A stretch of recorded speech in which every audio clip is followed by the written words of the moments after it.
നമുക്കൊരു മുട്ടപ്പത്തിൻ്റെ റെസിപ്പി ഉണ്ടാക്കാം കേട്ടോ. അതിനാവശ്യമായിട്ട് 4 പപ്പടം ഞാൻ വെള്ളത്തിൽ അരമണിക്കൂർ മുമ്പ് കുതിർത്തി വെച്ചതാണ്. അതൊരു മിക്സിയുടെ ജാറിലേക്ക് ഇട്ട് കൊടുക്കാം. ഈ വെള്ളത്തോട് കൂടിയിട്ട് തന്നെ നമുക്ക് ആദ്യം ഇതൊന്ന് അരച്ചെടുക്കാം കേട്ടോ.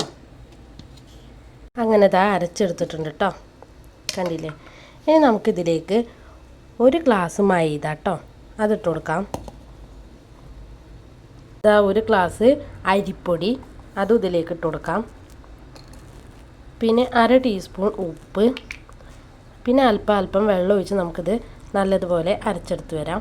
ഞാനിത് അരച്ചെടുത്ത് വന്നിട്ടുണ്ട് കേട്ടോ. ബൗളിലേക്ക് മാറ്റാം. കട്ടൊന്നുമില്ലാതെ അടിച്ചെടുത്തിട്ടുണ്ട്. ഈ ഒരു രീതിക്ക് വേണം കേട്ടോ മാവ് ഉണ്ടാവാൻ. എണ്ണ ചൂടാൻ വെച്ചിട്ടുണ്ട്, ഇതിലേക്ക് കുറച്ച് ഒഴിച്ചെടുക്കാം.